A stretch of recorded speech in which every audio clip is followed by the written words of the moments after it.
Hello, everyone. Welcome back. Today we're doing chapter 14, Revelations. So let's just jump right in. It's been a few weeks now that Kevin and Bella have been back together. This time, though, it hasn't been the same, as Kevin has stayed true to his word, and Scott is extremely proud to be a part of the journey and the continued growth that Kevin has been going through. Morgan, on the other hand, doesn't agree with this. She doesn't feel that her brother should lower his standards and allow someone who is clearly beneath him in his life again. But she also knows that he has some underlying sinister intention behind Bella being welcomed back into his life. And even though she knows Bella deserves whatever he has planned, she doesn't want to see Kevin or Scott end up in jail because of a piece of trash. Morgan and Scott have always felt the need to keep Kevin away from Bella on an emotional level because she has always been able to control him with her blonde hair and green eyes, and those are his kryptonite. Kevin makes it beyond clear that if you're blonde and have light eyes, he will give you the world because in his eyes you're out of this world and deserve nothing but the best. Trying to understand her brother's rationale, Morgan tries to convince Scott that there has to be a different way for them to get their point across. The path that they are traveling can turn dangerous in the event that Kevin decides he won't follow through with hurting or even killing Bella because he thinks Bella has indeed changed. Morgan doesn't believe that Bella will ever change, but she's not the one who needs to be convinced. And is worried that Kevin will look into Bella's eyes and forget all his plans and be under that darn succubus's spell once more, promising that everything will be okay because Kevin's not the same person anymore and has vengeance on his mind. Scott reassures her that there's nothing that can be said or done that will allow Kevin's darkness to return to the slumber that it was in for so long. Thanks to Bella, it was reintroduced into this world, a world that has no place for the weak, and Bella is extremely weak. Finding some comfort in Scott's words, Morgan tries hard to put her mind at ease because she knows better than to doubt her brother, especially after everything that they've been through. Then, when Kevin was down and feeling out of luck, it was Scott who appeared to make sure that he was okay when he was alone due to Morgan being so far away. But that doesn't mean he will take her place in Kevin's life, because to Kevin, Morgan will always be the person who he will tell everything to first. Knowing that she will never judge him, she feels so many of the same things he does, and outside of that, their bond is so strong and that no one will ever come between them. Scott isn't jealous of his standing in the group. He knows that Morgan is someone who can help them all achieve new things. In fact, he has asked Kevin about her situation and was disappointed to find out that she's married and has kids, and that's why she's so far away from her younger brother. But that doesn't mean they can't be friends, and they can't work together to save Kevin from self-destruction, because no one deserves to go out that way. When Kevin does finally fall, it should be on his own terms, like an effing knight. Morgan is trying hard to believe that Kevin is in a better place mentally compared to the last time she spoke with him, and there's nothing that can break him down. She knows he's aware that there are people out there who will use him until there's nothing left, leaving a shell of what he used to be, and that isn't something he's willing to put himself through again. As it was a lot of hard work on everyone's part to get him out of the dark place he was in and back to normal. Scott continues to explain to Morgan that there's nothing to worry about and that he knows there's something worth fighting for, because Kevin views his nephews as the only thing that has him looking forward to every day, because without his family, there's nothing left for him out there. It's this outlook that has them exploring what else they can do to reach the level that they are hoping to attain. I'm so sorry it got dark. It'll get light again, I promise. Feeling a little more at ease, Morgan sees that there's nothing to worry about because Scott has things under control in her absence, and there's nothing that she can do by worrying them from afar. So the best thing she can do for everyone involved is to trust that Scott will do what's best for everyone, especially given that Bella's back in the picture. Ever since returning to Kevin's life, Bella has tried to be a good person so he doesn't get tired of her and overlook all the changes she's made in her life. Knowing there isn't much she can do in order to convince Kevin that things will be better, Bella looks forward to seeing him at night after her shift, as this has been the routine for the last few days. But earlier in the day, she received a message from Kevin saying that there was a change of plans due to something coming up, that he wouldn't be able to see her tonight. Not happy with the vague reason, she wants more answers, but he's not saying anything else. And now it's becoming clear to her that he's not fully committed to their relationship because the trust isn't there. And he hasn't forgotten everything they've been through. That's something she's been trying hard to erase, but it's obvious that she will need to try harder. 1 second. Okay. Okay. Clearly, there's a long way to go in order for her to earn his trust back. Upset that he backed out of their plans and won't tell her why, she starts to think that he's doing to her what she did to him. That thought causes pain to tear through her, so she turns to the bottle, looking for comfort and answers. She opens a bottle of whiskey and polishes half of it off right away, knowing that if Kevin saw this, he wouldn't be too thrilled with her, as her drinking is starting to annoy him. He has asked her to stop doing it, but due to some of the life choices she has made, it's been extremely difficult for her to give up the alcohol. If it means losing the people who mean the world to her. She's already lost her kids and job because of her addiction, so losing a guy isn't going to change much. And her giving up the bottle would be the end of the world as she knows it, because the difference between people and alcohol is that the alcohol will always be there for her, while people run away from her and let her down. People have been leaving her ever since her marriage fell apart.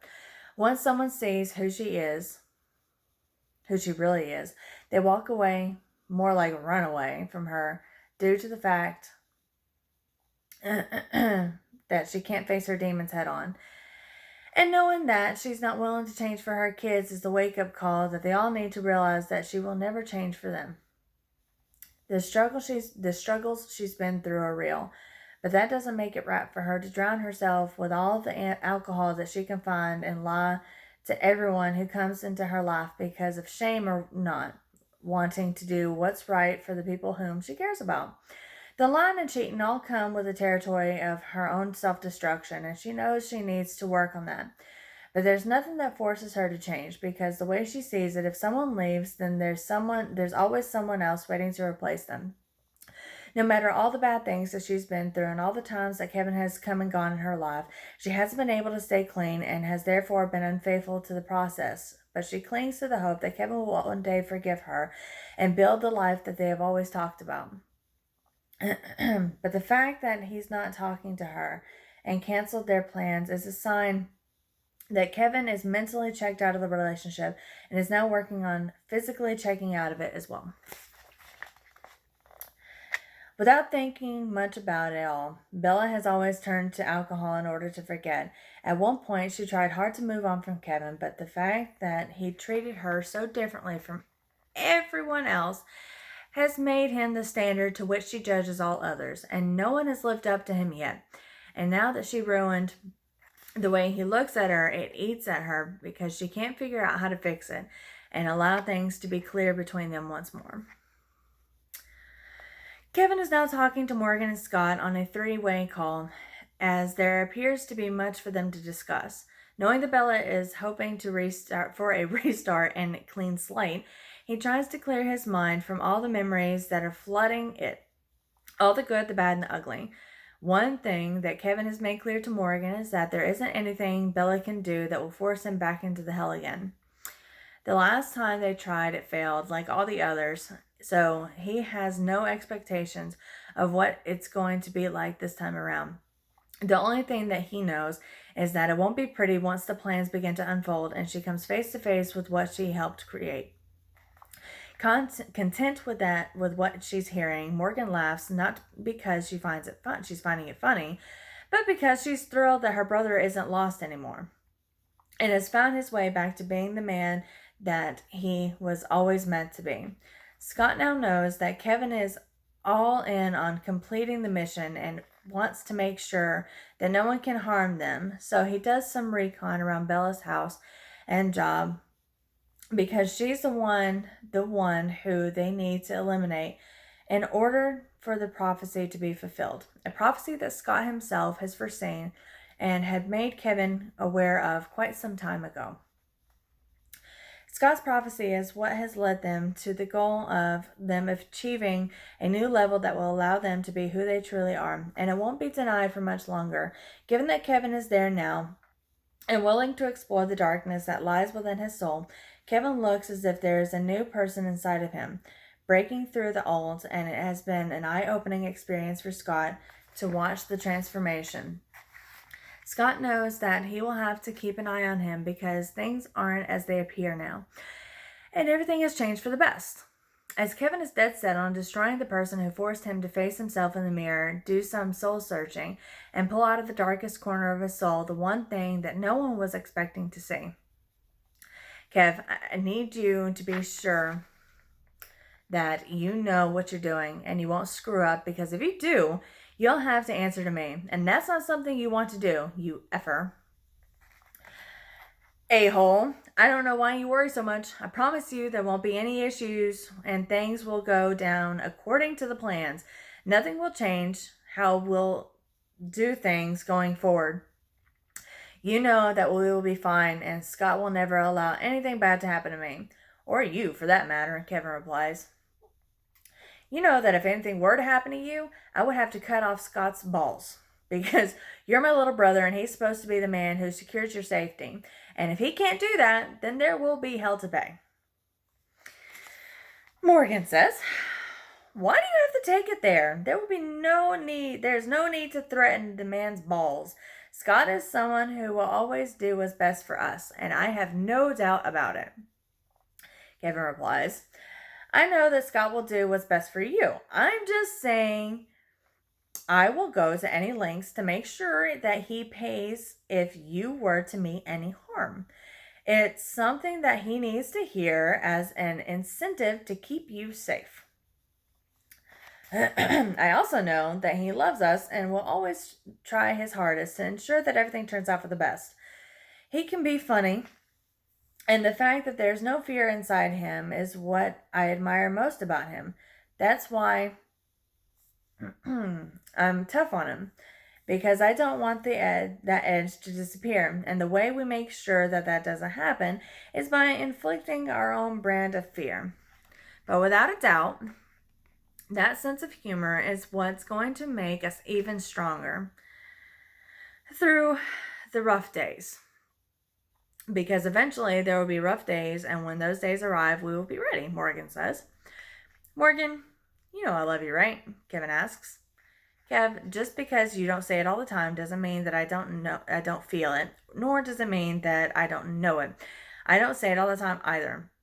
But I know, I do. Just like you know that you're the one person I trust above all others, and that without you, I would be lost. And I know you feel the same way about me, Morgan answers. I know that we aren't like many people, but I'm sure glad that we are so much alike.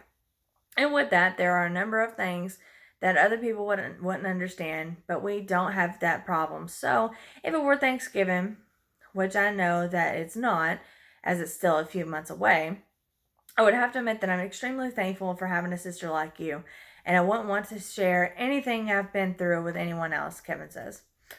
Why do you have to go on and do this to me? Morgan asks, emotion clogging her voice. Do what? Tell you the truth? Kevin replies. No, a-hole. Why do you feel like pulling at my heart whenever you know that we don't like to feel anything like this? Morgan asks.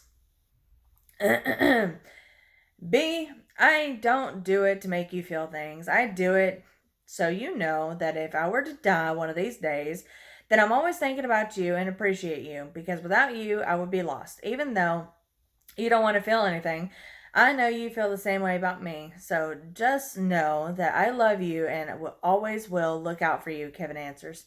I love you too, a-hole. Now don't do anything that will make me have to worry about losing you, Morgan says. I'm not going anywhere. It's really going to take a lot more than this to make sure that I don't come back. And truth be told, Bella isn't worth me dying over, Kevin replies. You weren't saying that before when you guys first broke up. What changed? Morgan asks. Won't lie, there was a time I saw my world come crashing down on me after the breakup, and I felt like I had nothing else to live for, but I've learned that she isn't my world because my world wouldn't hurt me as badly as she did. Don't get me wrong, my whole life has been a constant battle, and knowing when to do something in my best interest versus something to help someone else out is a new struggle for me due to the actions that have brought me here. Yet I'm learning and doing so without caring what happens to her because at the end of the day, it's my life, and I know that I did everything I could to make sure that she was happy, and even then, it wasn't enough, so F her, Kevin answers. I'm so proud of you for finally realizing it. I've always said that she wasn't meant for you and wasn't worth your time. You deserve better. And now, with you seeing it, you will find everything that you're looking for, and I'll throat punch any bee who tries to hurt you, Morgan says. Excuse me.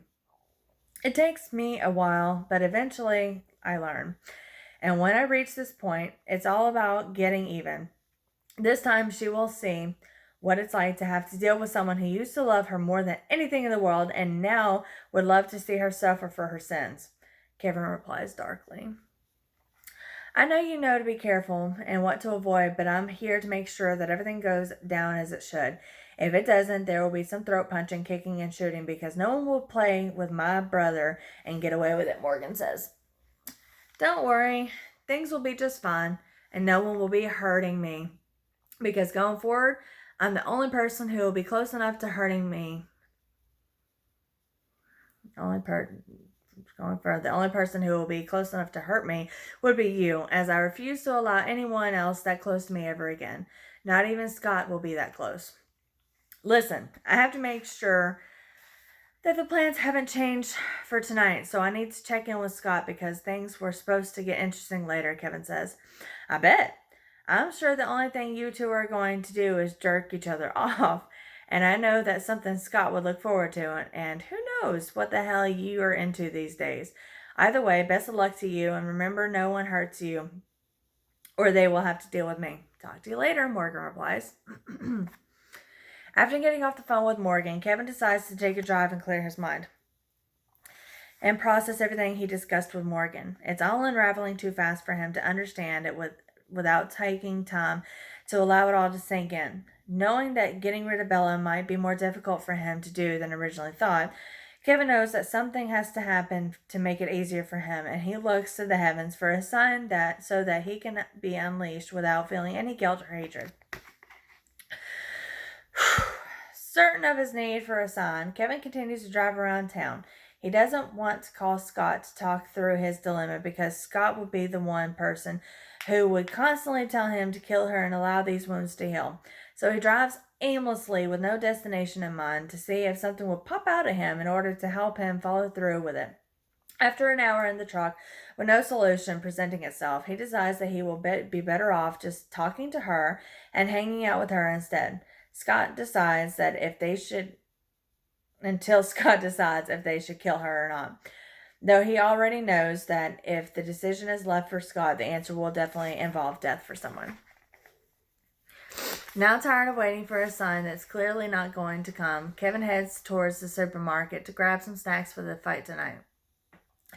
Watching the fights will be somewhat of a distraction for them and will allow them to bond as men without having to worry about killing someone or protecting feelings, because they can do and say whatever they want and there's no one to prevent them from doing so.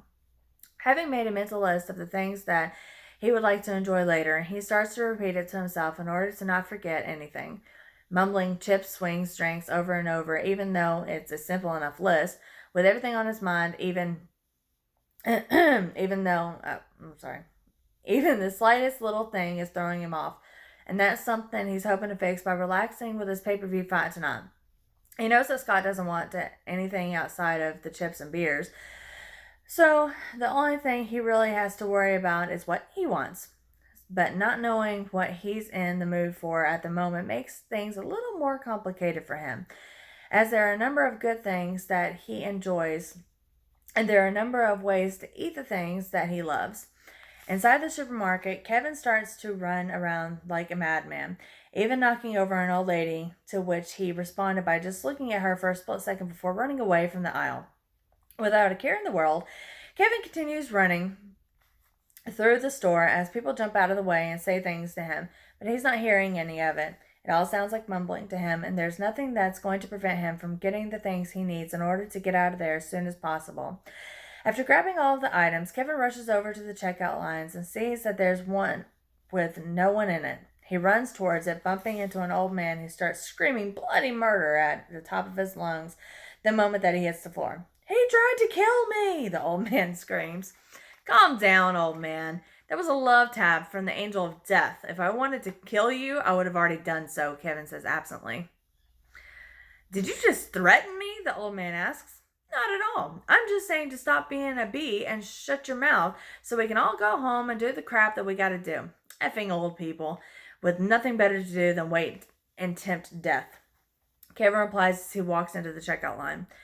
"If you think you're so bad, why don't you wait for me outside? I'll teach you a lesson in respect and show you that you young ones today have no chance when face to face with the older generation," the old man taunts. "Seriously, old-timer, you don't want to do this. I can see it in your face that you're only talking a good game. Who you trying to impress? The cashier?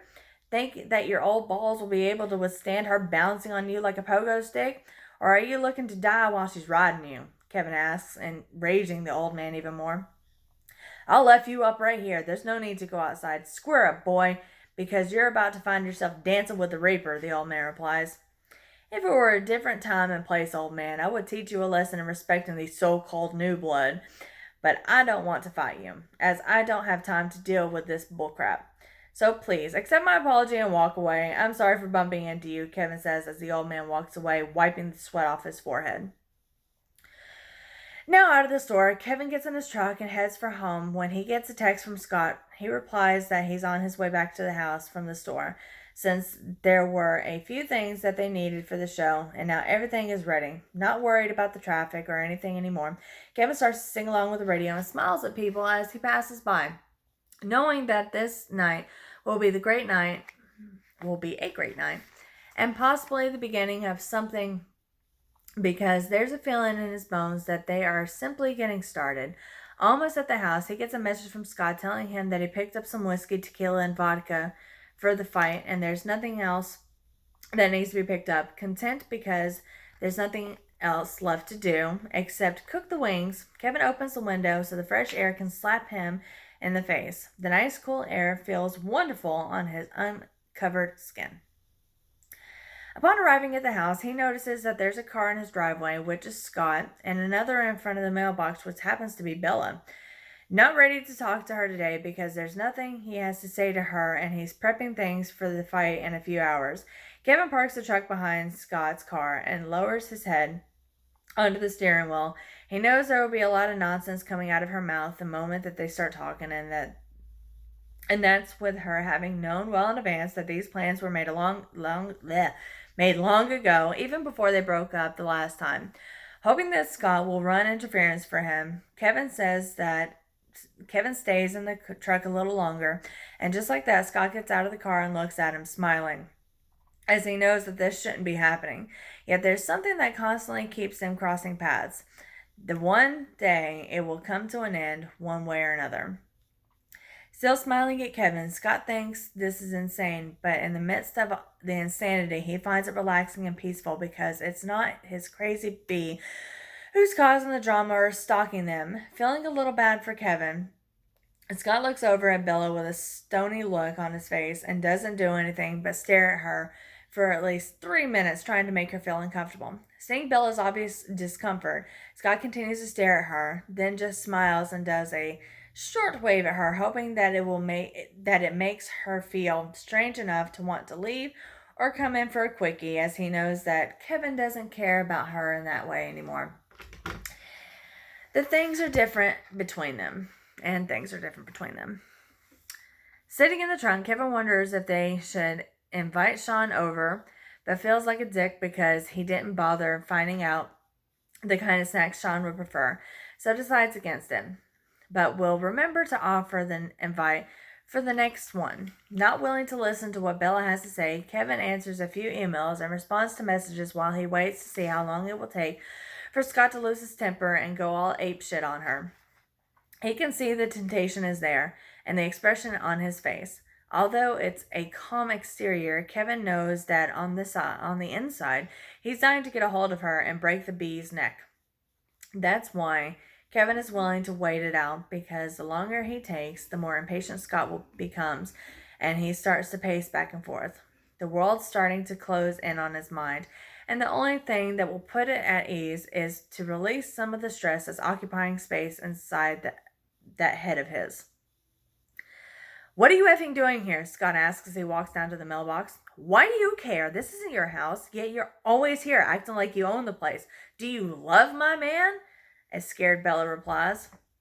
"Honestly, yes, I love your man. He's a great guy and will find someone who will appreciate him for everything that he brings to the table. In your case, he brought everything and all you did was take everything, not once contributing anything, and yet you act like you deserve someone of his caliber. Don't be fooled. You're trash and will never be anything more. Effed up part is, I don't like using that word to describe people, but the reality is that in your case, it suits you perfectly," Scott says, leaving Bella shocked. "Who are you to judge me? Have you walked in my shoes? Have you seen the crap I've seen? No, you haven't suffered or seen any of the crap that I've seen or been through. So for you to sit there and judge me is effed up," Bella screams. "First off, I'm standing here judging you, you stupid First off, I'm standing here judging you, you stupid piece of trash, not sitting. Second, no one will ever walk in your shoes, because your problems don't come from walking. They come from lying on your back for the entire state. So you're right. No one can know what you've seen. And third, Kevin doesn't need you back in his life because he's got good people in it now. And no piece of crap is going to ruin that. And I've worked too hard to make him see," Scott adds. "What does he see?" Bella asks. "Exactly what he needs to, because now, thanks to Morgan and me, he knows who is worthy of being in his life and who should be dropped," Scott answers. Gaping at him for a moment, Bella finally asks, "Are you saying I'm not worthy of him and he should drop me?" "Jesus, you're just now getting that? I think it might be best for you to leave now. Go get your bottle of cognac and die. For we all care. There's nothing left for you here. And what happened with him in the parking lot, that means nothing to him because you mean nothing to him anymore," Scott adds as he walks away. Walking up the driveway, Scott looks back at Bella and waves goodbye to her as she turns around and jumps back in her car. He continues to stare the entire time until she turns down the block and is out of sight, knowing that Kevin still cares, and it's hard for him to battle his emotion when it comes to getting rid of her.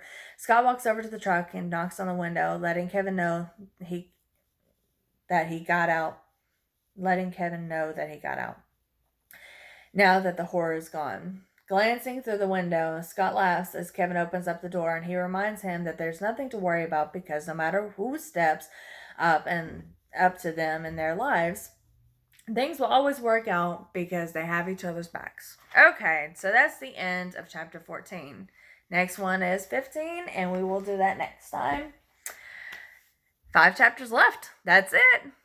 See y'all next time. Remember, like, share, subscribe. Help me. Thank you. Bye, guys.